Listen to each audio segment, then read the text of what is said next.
Jai Radha Madhava Kunja Bihari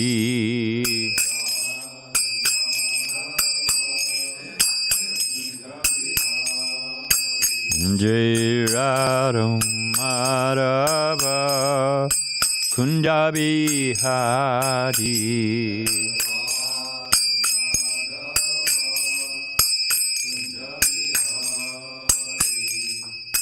Gopijana Balaba Girivanadari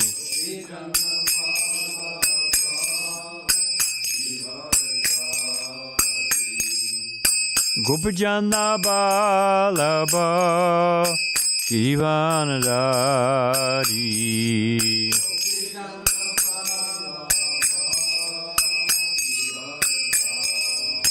Jasodanandana Rajanaranjana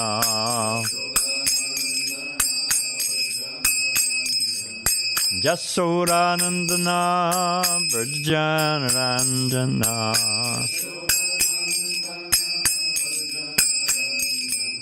Jamunati Ravanachari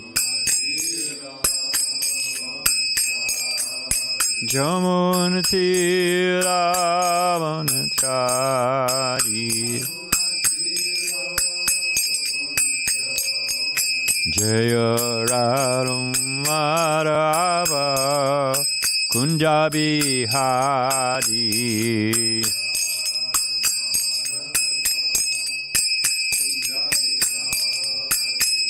Gopijana Balaba Girivanadari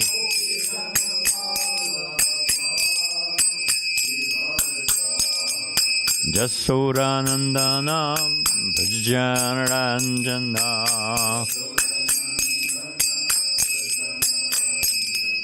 Jamunati Ravanachari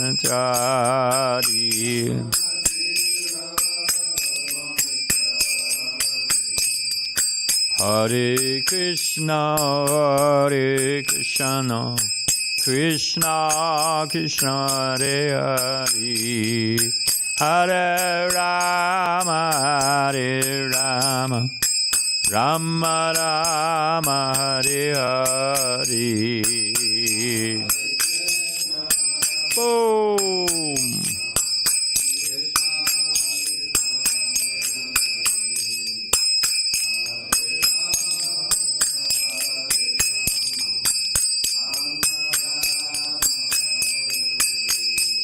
Hare Krishna,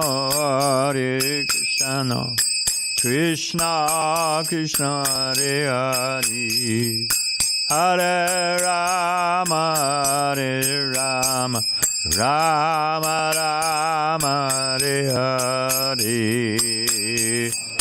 Boom!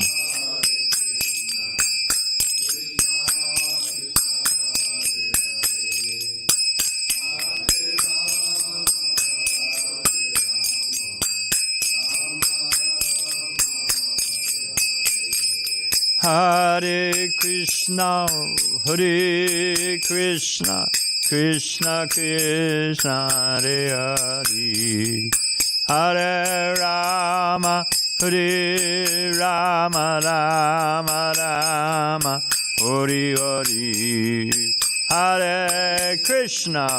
Boom!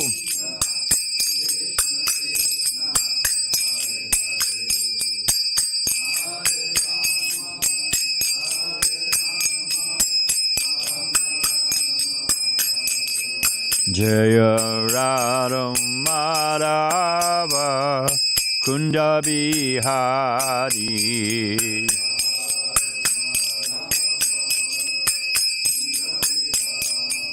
Jaya Radha Madhava Kunja Bihari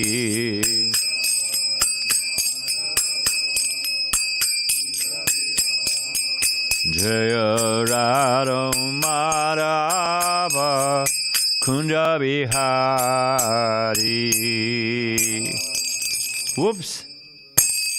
Into the lily there. Kunda Bihari. Jai Om Vishnupad Paramansa Paribhajakachari. Ostatated Satashishim and His Divine Grace.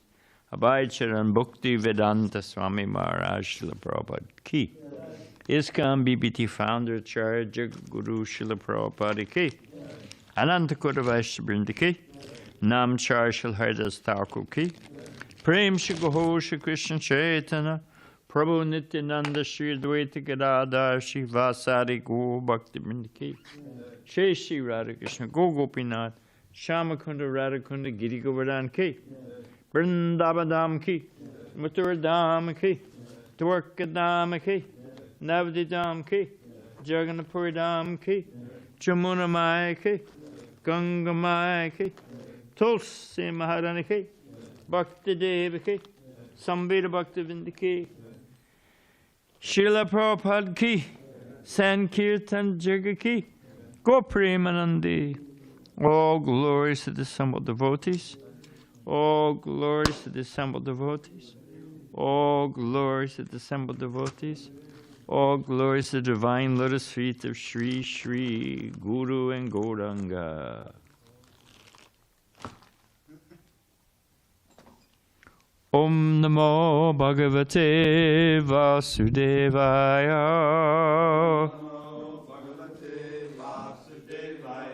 Om Namo Bhagavate Vasudevaya.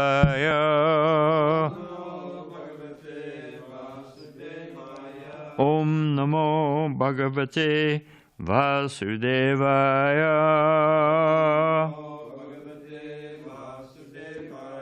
Krishna Svedamo Bhagavate Dhammaganadi Bisaha Kalanda Sadasham Mesha Parano Kohonado Data Narayana Namaskichat Naram Chaivam Narotama Devim Sarasatim Vyasam Tato Jaya Mudirayat. The Bhagavatam is as brilliant as the sun. It is arisen just after the departure of Lord Krishna to his own abode, accompanied with knowledge, religion, etc. Persons who have lost their vision due to the dense darkness of the age of Kali shall get light out of this Purana. So we are on Canto 7, Chapter 8, Text 48. And what's going on here? Anyone know other than Dravida? What's going on? Yeah, different denizens of the upper worlds and some on the lower worlds, like the snakes. They're offering, the Nagas, they were offering prayers to Lord Nrsingadev.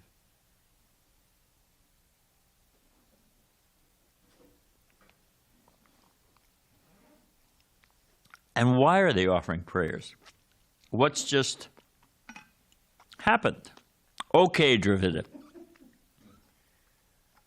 Nrsingadev has killed Rajikashipu and all his minions, and he's still angry, and they're offering prayers. They're trying to humiliate, pacify him a little bit, and just glorify him. It's a huge relief. They've gotten the, compared to a fever of meningitis in the head of the universe. They got rid of the brief surgical operation, which the patient did not survive, and they're feeling gratitude. Yeah, and they're also trying to cool him down, just like you say. So, all right. Shri Manava Uchuhu Manavo Vayam Tava Nidesha Karino Ditijena Deva Paribhuta Setava Pavata Kala Sa Upasamrita Upasamrita Prabhu Karavama Te kim anusadi kinkaran. All righty. Shri Manava Uchuhu Manovayam Tava Nideshakarino.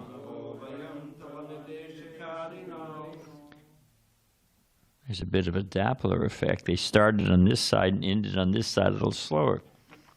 So we don't need to race through them. We want to say them sweetly so everybody can actually think about it. Titi Jena Deva Paribhuta Setava.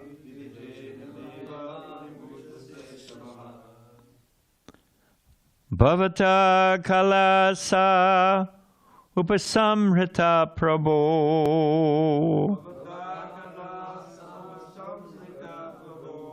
Karavamate Kim Anushadi Kinkaran.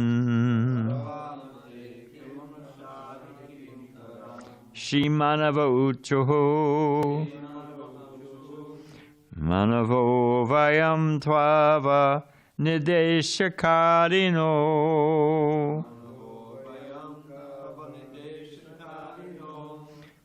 Titi Jena Deva Paribhuta Setava.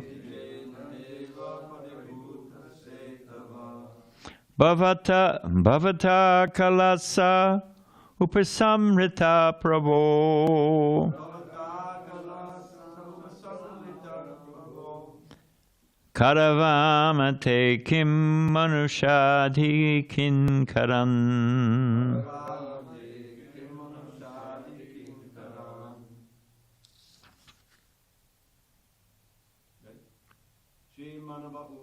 Shri Manava Uchuhu Manavo Vayam Tava Nideshakarino. Didijena Deva Paribhuta Setava. Bhavata Kalasa Upasamrita Prabho. Karavamate Kim Manushadi Kinkaran. Shiman Uchu Manavo Vayam Tam Deshakarino. Ditijena Deva Paribhuta Setava.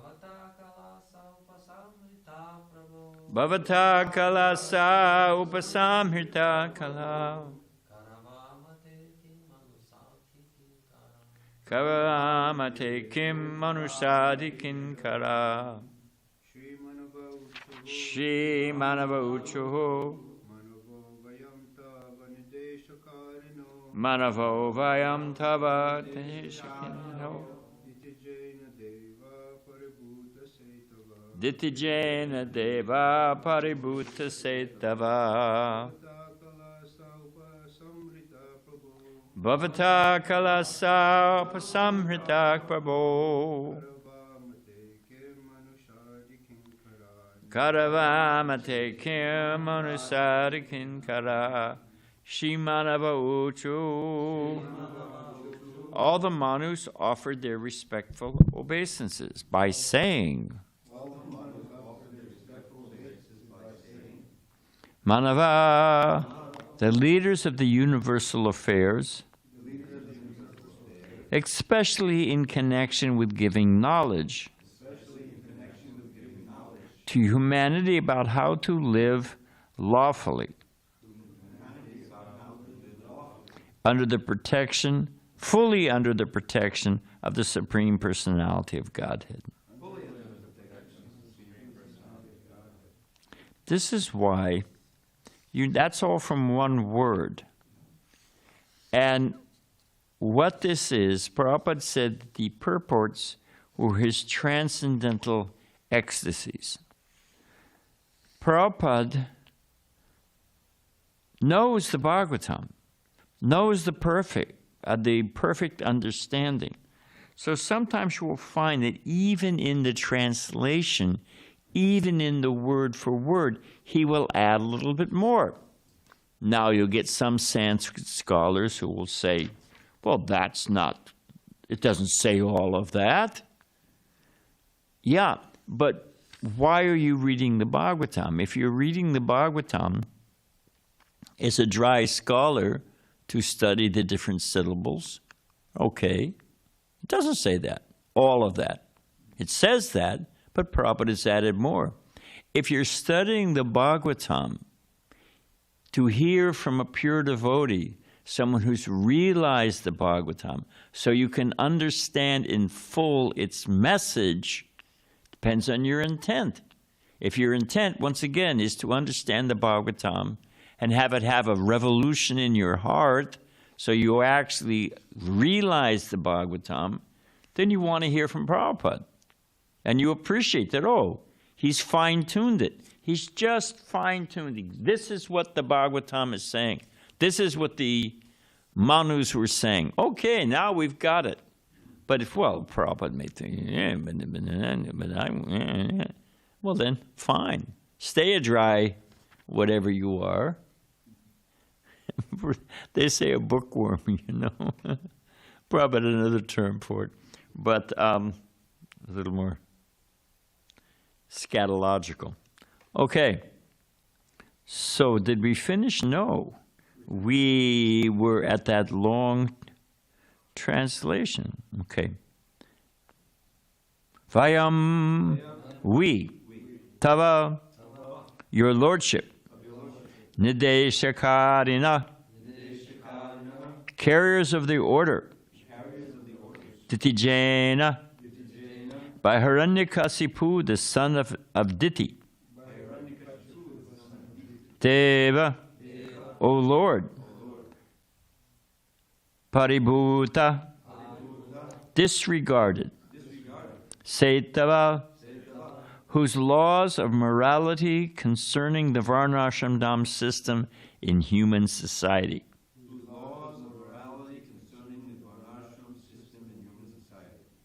See, that's a lot more than Saitava. Bhavata, doesn't the teacher have the right to focus the student? Doesn't the teacher have a duty to make sure that the student gets a full understanding? So Prabhupada, in the role of a teacher, is, you know, opening up the Bhagavatam and laying it out before us. And we should be very grateful and appreciative of that. And those who are actually want to understand Bhagavatam, they do appreciate it. You know, there was a, Harisari told me that Prabhupada was getting a massage one day. And during his massage, they would often read Prabhupada's correspondence.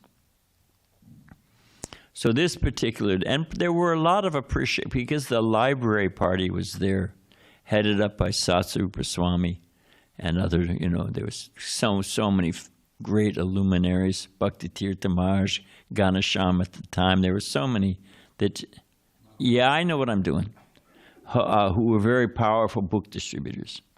And, you know, just amazing. So the, what was I going to say? So they were reading one of the, and he was from some Columbia, or I don't know where it was, but some well-respected university. And the scholar wrote, there's no doubt about the scholarship of Bhaktivedanta Swami. And the books are beautifully printed and illustrated, and they're just first class. Then he said, my only problem is the purports are written in such a way that he only stresses bhakti. And Prabhupada, Harisari said, Prabhupada slammed his hand on the mat and said, that was my purpose. I've written these books in such a way they cannot squeeze any other meaning out of them. Because they're always trying to find, a way to wiggle. Well, what is it, the unborn, but that means, the unto Krishna, but unto me, but me means the unborn within Krishna. That Dr. Radhakrishna, who was a famous scholar, taught at Harvard. He was a big guy, Huh? He served as the president of India. And he served as a I'd forgotten that. So he was a big guy. He actually, Prabhupada went to see him at the end of his life. He'd had a stroke. He could not speak. And I mean, we commiserate and we appreciate that, we don't want to. But confidentially, Prabhupada said Krishna silenced him. He got to, like Sishupal was 100 times, So just enough of this, it's not the Krishna, but the unborn. And finally, Krishna just pulled the plug on the guy. Prabhupada said it. Okay, we'll get going here. And we have to end a little bit early because there's a program today, early in the morning. Okay, where were we? We had that long program. Bhavata, by your lordship. Kala, the most envious rascal. Sa, he. Upasamrita, killed. Prabhu, O Lord. Karavana, shall we do? Te, your. Kim, what? Anushada, please direct. Kinkaran, your eternal servants. All the translation. All the Manus offered their prayers as follows. As your order carriers, O Lord, we, the Manus, are the lawgivers for human society. But because of the temporary supremacy of the great demon Hiranyakasipu, our laws for maintaining Varnashram Dharma were destroyed. O Lord, know that you have killed this great demon.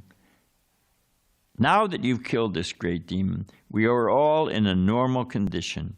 Kindly order us, your eternal servants, what to do now. Also you say, all the Manus offered their prayers as follows. As your order carriers, O Lord, we the Manus are the lawgivers for human society. But because of the temporary supremacy of the great demon Hiranyakasipu, our laws for maintaining Varnashram Dharma were destroyed. O Lord, now that you've killed this great demon, we are in a normal condition. Kindly order us, your eternal servants, what to do now. Prabhupada's purport. In many places in the Bhagavad Gita, the Supreme Lord Krishna refers to the Varnashram Dharma of 4 Varnas and 4 ashramas. He teaches people about the Varnashram Dharma so that all of human society can live peacefully by observing the principles of the 4 social divisions and 4 spiritual divisions, Varna and Ashram, and thus make advancement in spiritual knowledge. The Manus compiled the Manu Samhita. The word Samhita means Vedic knowledge, and Manu indicates that this knowledge is given by Manu. The Manus are Manu is a post, like Brahma is a post. So there's different posts. So sometimes he uses singular for the Manu, of a particular time and place, and Manus means the, collective group of Manus. The Manus are sometimes incarnations of the Supreme Lord, sometimes empowered living entities. It's such an important post that sometimes Krishna has to fill it himself, because there's no one qualified. The Manus are that I read. Formerly, many years ago, Lord Krishna instructed the sun god. The Manus are generally sons of the sun god. Therefore, while speaking to Arjuna about the importance of Bhagavad Gita, Krishna says, Mam vivashvate yogam proktavanaham avyayam vishvasan manave praha. This instruction was given to Vivishvan, the sun god, who in turn instructed his son Manu. Manu gave the laws known as Manu Samhita. Sorry, my eyes are doing something. Manu gave the laws known as Manu Samhita, which is full of directions based on Varna and Ashram concerning how to live as a human being. These are very scientific ways of life, but under the rule of the demons like Hiranyakasipu, human society breaks all these systems of laws and order and gradually becomes lower and lower. Thus, there is no peace in the world. The conclusion is that if we want real peace and order in human society, we must follow the principles laid down by the Manu Samhita and confirmed by the Supreme Personality of Godhead, Krishna. Om Agena Timirandasya Agena Gena Salakaya Chakshusham Militangina Tazarishi Gurave Namaha. Now this following is a trick question. This is called a shade bar. And if you look here, I'm going to pass it around. It's very black here. And if you look here, it is pristine snow white. Now your task, Prabhus, is to tell me where is the demarcation between black and white on this? We know that it's black here. We know that it's white here. But where does it shift from black to white? And it's a trick question. Somebody thinks. We'll get back to it in a minute. Now, can you say where it is, Dravida? Well, it goes from black to white. There must be a edge or a demarcation point. Show it to Ishtadev. There are no lines in nature. It's just right. It's an interesting purport. Yeah, it's a good point. Show it to these Prabhus. Oh, you've got an idea? You haven't even seen it? Where is it? So it goes like, well, science says that it's not that it's in the difference between light and dark, it's that there is no darkness, it's an absence of light. So if you're asking Okay. Now, you've gone a little afield. I appreciate that. But there is, I mean, we're looking at it. You mean to tell me this doesn't go from black to white? That there's no black on that page. It's just the absence of white? Nice try. I mean, I appreciate it. It's creative, but the point is there isn't no demarcation. It's a gradual, little by little by little. In the same insidious way, things shift in the age of Kali. It's not that, okay, now we're here, and bam, Kali Yuga hits, because Balaram Prabhu was reading nicely the qualities at the end of Kali Yuga, and that's grim. It sounds almost like, I don't know what, like a nightmare or something, and you're going to wake up and that can't happen. Or, well, it's going to happen in the future, and now we're cool, but, that's for the, and I'll be out of here by then. But it's actually happening even in my own lifetime. If we watch, Krishna is moving, in cosmic time. We're like there's a June bug now. Yeah. Not the June bug, cicadas. And they live in the ground for 17 years, and they come out for a day or two, and they do everything. They mate, they lay their baby, they do everything like in 24 hours. Happens every 17 years. I was in Detroit when it happened. Oh, they cover the road, there's accidents, people can't get in there. It's really... So this is one of those 17 years. It happens this year, yeah. And it's happening right now in Michigan. So another reason, glad you're not in Michigan. And there are many. There's nice people there, that's one thing. But the point I'm trying to make is that, that's one lifespan, 24 hours, 48 hours above the ground. And there's other things that leave, ants, how long. Anyone know how long an ant lives? As a general ant? Well, somebody can Google it later on. So we think, that we're so significant in our lifespan, but it's just a flash. So Krishna's describing in cosmic scale. And I know even within my last 50, I've been alive 70 years, I never saw a homeless person. And then gradually, it's, certainly not to the density. If there was someone who was homeless, they went to the local church, and the local church usually had an apartment or two that they saved for this purpose because there were so few. The men would find him a job. The women would bring clothes for the kid and canned goods, and there'd be a little kitchen. They'd get him set up. It wasn't the plague you see now. And this makes people's hearts become hard. So, there's something. We never used to lock our house, So, it talked to one of the symptoms of. So my point is, it's happening gradually, right before our eyes. You don't have to think, oh, well, that's in the Bhagavatam, but is it true or not? If you step back and slow down, you can see it's definitely happening. And just hear a few examples, just for fun, and then we'll say something more about the particular verse. But there'll be an absence of food. So, okay, we know what's happening with the weather. That's going screwy. The Indian monsoon, which you could set a clock by it. Monsoon season, now it's completely screwed up. But there's also something called food deserts. And they're in poor areas because it's a whole thing, but they don't want it for grocery stores and this and that. So all they can do is go to the local 7-Eleven or Bodego and buy a few things. And they can't get this. All they can get is packaged, like Balaram was saying. You go into the grocery store, how much of it is really food? So that's one kind of shortage. Another shortage are these food deserts, and it's a growing problem.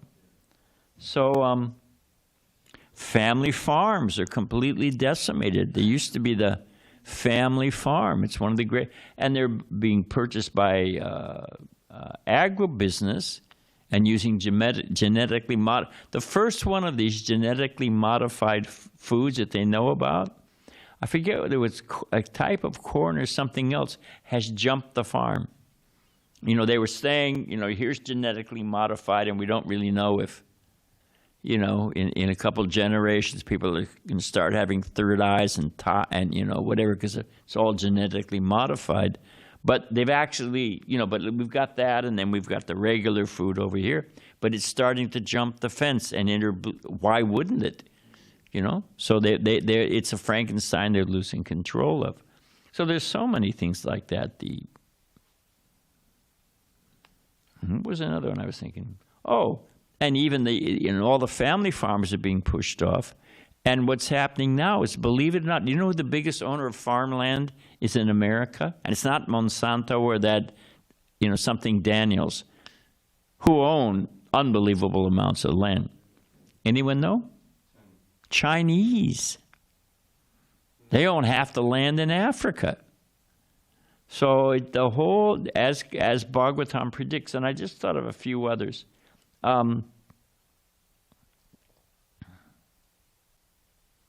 Another thing is, one of the things it was describing, there'll be an absence of grains. So many people have wheat allergies now. Gradually, they're fading them out of having, some people have nut allergies. Gradually, they won't be able to eat that. Krishna works in different ways. Karma works in different ways. They don't drink milk, which you need for sufficient brain substance. Obviously, we understand ahimsa and violence to animals and all that stuff. But just the principle, it says in Ayurveda and it says in the Vedas that a little bit of milk is necessary to develop the finer tissues of the brain. And gradually, there'll be no more wheat, there'll be no more nuts, there'll be no more fruit. Where does the fruit come from now? I was in the grocery store the other day. This is what made me think of it. and I was looking at some apples at Trader Joe's. And even though they were organic, in order to ship them from Chile or Africa or wherever they were picked and grown, because you want to have plums year-round, so you've got to, you know, southern hemisphere, northern hemisphere. When it's spring here, it's fall there, vice versa. So they're growing in, you know, in China, in Chile. Yeah, Chile's big. So the guy was talking to his wife, and he was about my age, 70, whatever. And he looked at his wife and looked at the apple and just put it back and said, I grew up in Michigan. He said, we wouldn't give these apples away. I mean, I remember living in Michigan in 72 to 78. And they were luscious. We'd have an apple tree, you know, a red, delicious apple. Now it's like eating styrofoam. There's no flavor, there's no nutrients, it was picked green. So my point is, the Kali Yuga, just like that picture, happens incrementally, imperceptibly incrementally. Kali Yuga is progressing. I know the divorce rate when I was a kid. My mother, there was a lady who had, and you know, we're not talking about staying in abusive relationships, and you know, don't send me all those things. I understand that, but the general trend. My father was at a PTA meeting because my mother couldn't go. You know, the Parent Teachers Association that ran the local schools. So he went to the PTA meeting, and the thing broke up at 9:30, you know, something like that. And there was a lady who was divorced, a divorcee. And I don't mean to lay it all on the women. There's, you know, there were abusive husbands that they, you know, okay, fine. But the general trend. So somehow or other, her ride didn't come. My father drove her home.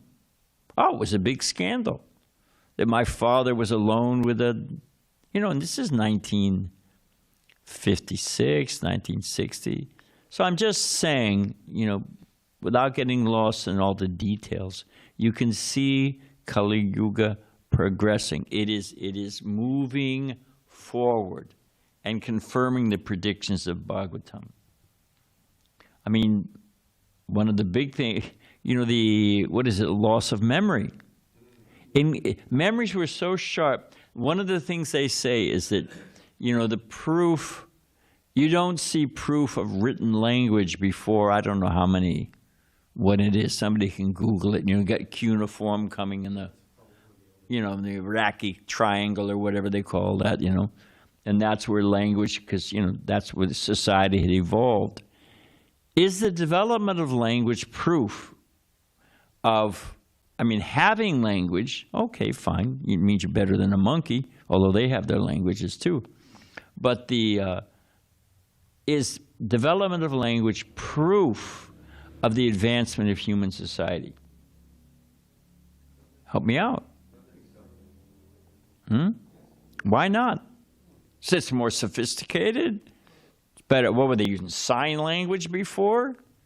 You look at this little cuneiform. It looks like, you know, those clay tablets. It looks like chicken scratches. And now we have the romantic languages. We got so many different types of languages. It's obviously advancement. What's your argument, Prabhus? So, writing was invented to keep track of stuff that nobody cared to memorize. Okay, that's one thing for keeping, but it wasn't just for you. You can say that. No, there was poetry. There was.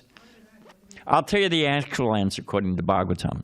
The actual answer according to Bhagavatam, and all of you should know it, is that people used to just hear it once and memorize it. The memories were so sharp that they didn't need to write it down because they could remember. And Srila Bhaktisiddhanta Saraswati Thakur had a photographic memory. He could quote exactly from a book he'd read 50 years earlier. I heard Prabhupada say this. 50 years earlier, he could say verbatim. And you look at Prabhupada's memory was outstanding. Look at Dravida. A proof of the success of brahmachari life. So the thing is that it's not, because people were so foolish, And the memories were, now the average attention span, I forget what it is, but they lay it down to the devices. Teachers are saying, the kids, teaching, they are so agitated, and the inability to concentrate, because they're always on these flashing scan left, slide left, slide left, slide left, that they're losing the ability to memorize things. Hang on. So the point, you're enthusiastic today. So the point I'm trying to make is that in every way, the prediction of the Bhagavatam, it is moving towards that. They'll move out of they'll give up their house and home, hearth and home, because of taxation and high cost, and move to the forest. Well, why does somebody live in Temecula? Well, it's too expensive to live in San Diego. I can't afford a house. So they move, and if it's too much in Temecula, they move to... Barstow, yeah, exactly. They move to Barstow. And if Barstow doesn't work, they move to Minnesota or whatever, So people are moving, because under the pressure of economic. So those are just a few examples that the Bhagavatam is for real. Now we're running out of time. So there's a theme to these prayers. And they're all relieved, all these different denizens of the higher and lower planets. They're grateful to Krishna. But if you look at them, there's a general theme. That something was lost, taken away by Hiranyakasipu. I prayed to Krishna, I prayed to God, and he gave it back. Thank you very much. So it's gratitude for receiving or having their status returned. We lost our planets, we lost our ability, we lost our mystic powers, we lost, this was taken by this demon, and now we've gotten it back. Thank you very much. Now, what pacifies Lord Nrsingadeva? A similar gratitude for COD, or blessing delivered, returned? Who speaks? Prahlad Maharaj. And one of the first things Prahlad says, I'm not a businessman. I don't want anything from you. He expresses pure devotion. And what happens? Lord Nrsingadeva is completely pacified. So we should see the difference. God, give me this. I saw a bumper sticker the other day. It said, God is good to me now. And I was thinking, what? He wasn't good in the past? Whatever. You got on God's good side? Oh, well, what is that all about? So we can see this is they're extremely pious. They're doing some service. They recognize their position. They're subordinate to God. But it's not pure devotion. So that's a theme of these. I'm just going to zip through these quickly. Krishna says in Bhagavad Gita, because it talks about the manus and giving the laws and how to live in this world. So, in the beginning, this is from Bhagavad Gita, chapter 3, verse 10. In the beginning of creation, the Lord of all creatures sent forth generations of men and demigods, along with sacrifices for Vishnu, and blessed them by saying, be thou happy by this jagat, sacrifice, because its performance will bestow upon you everything desirable for living happily and achieving liberation. There's a way to live in this world that works if you follow even though, Krishna, the jiva, the envy is the very essence of the jiva. Why Krishna? Why not me? All right, well, try it. You be in charge. You have your own world. You can be the center of it. And it's not like when you start off in a bad deal. You start off as Lord Brahma, the head of a universe. You've got all kinds of power. You have a huge length of life. But it doesn't hit the spot. It doesn't make you happy. So you move over a little more extreme pleasure. Give me a little more juice. And by that, and you become entangled, like if you struggle in quicksand.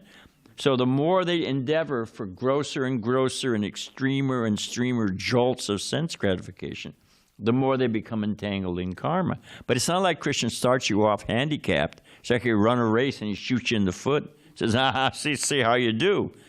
No, you start off as Lord Brahma first class. And you've got the laws, how to live. What does it say here? The next verse. The demigods, being pleased by sacrifice, will also please you. And thus, by cooperation between men and demigods, prosperity will reign for all. So, and by that jaga, and by that, every mantra, every, varna, swaha begins with mantras to Lord Vishnu, Om, at least, is there. So you get retrained, you get recalibrated. That actually I was happiest when I was serving Krishna, and when, becomes purified of desires, they don't satisfy, they don't scratch the itch, and you eventually give it up and go home back to God. So it's a perfect system. Even you want to be separate from Krishna. Okay, you work it out, you become purified, you do the right thing, you get free from the, desires, and you can come home back to Godhead. But I saw something the other day. I forget what I think it was a new plug for my computer. And it said warranty validated. How did it word it? I think I wrote it down here. But what did it say?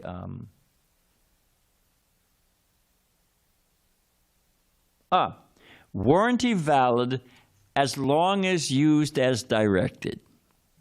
So in other words, it works, but you got to follow the laws. You can't take the thing apart and use it to, I don't know what, as a pacemaker. It's not going to work. It's not going to work. You got to use it according to the laws. And then the warranty is valid. If you open up the back of the thing and screw around with it, well, they're not going to replace your computer. You've got to use it according to and that's the warranty is valid if used as directed. So this world can work nicely if it's used as directed by Krishna. But now Hiranyakasipu, no, it works my way. And so here's the last thing I want to say because of the time factor.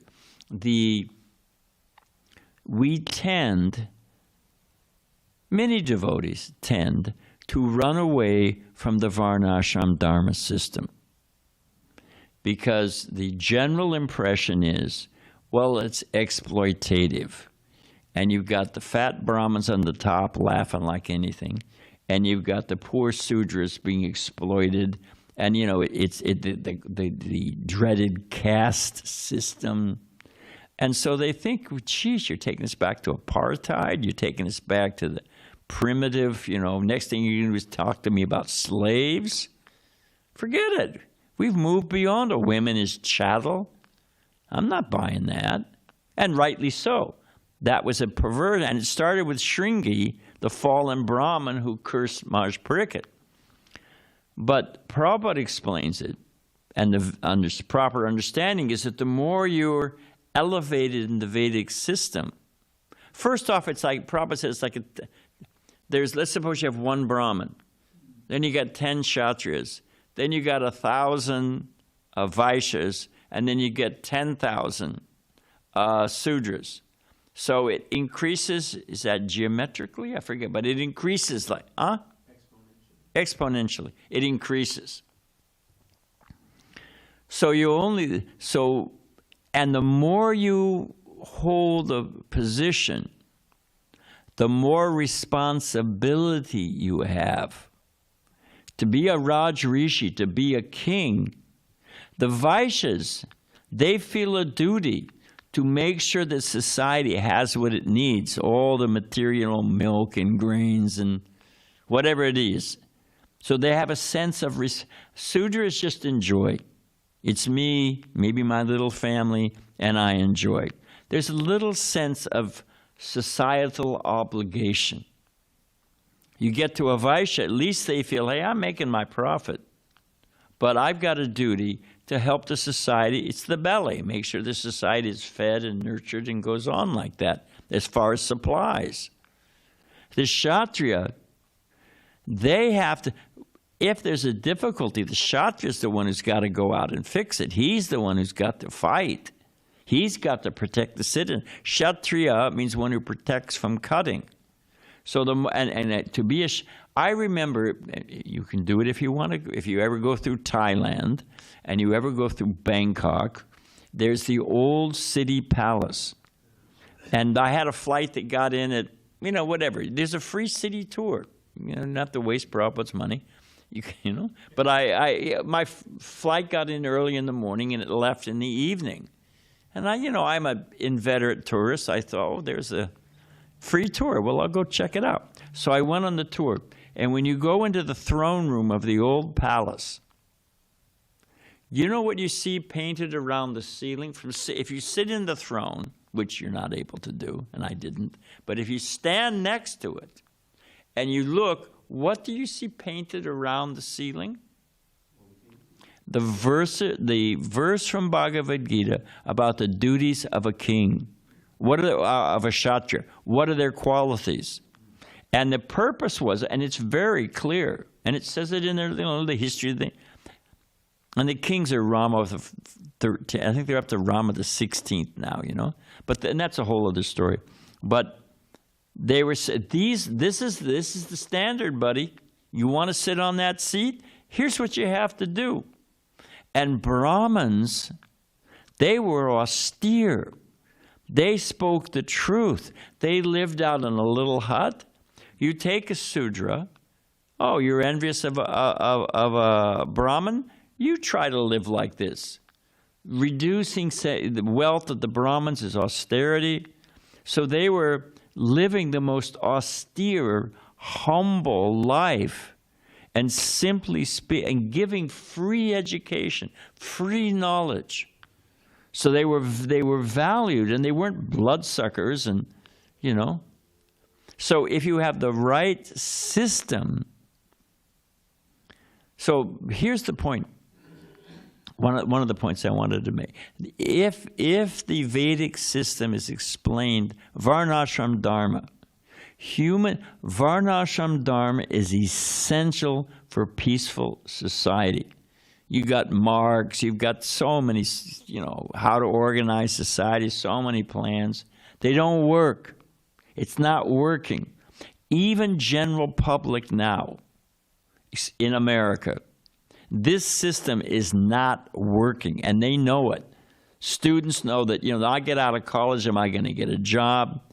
They're getting married later because they don't have the money.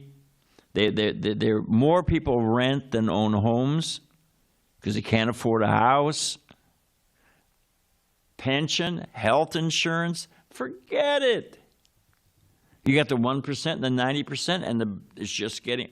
So this society, forget elections. I don't want to rail on this thing, but they're just bought and sold.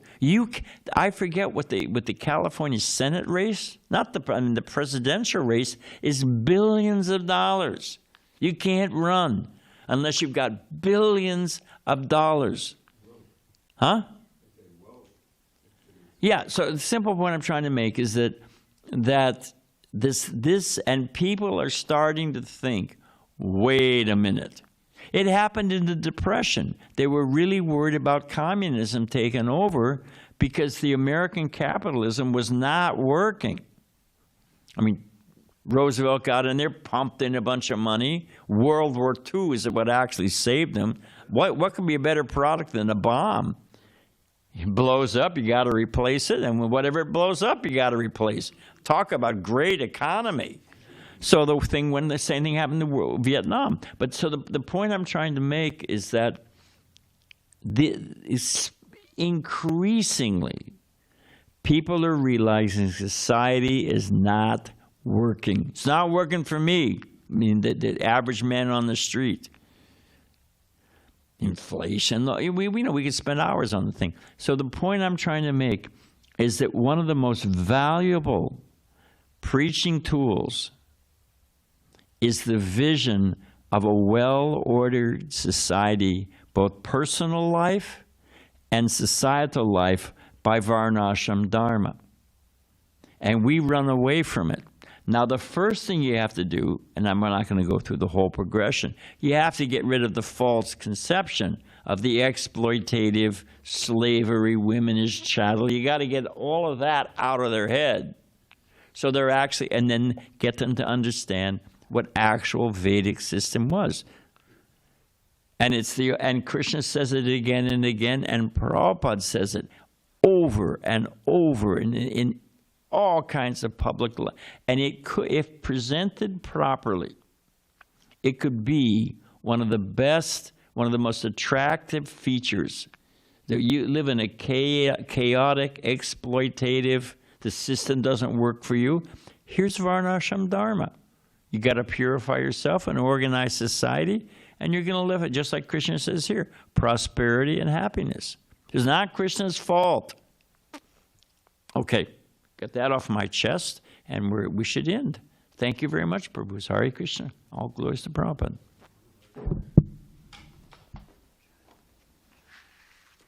But don't think it's for antiquity and it's, an age system and you're taking us back to the dark ages. Don't think that.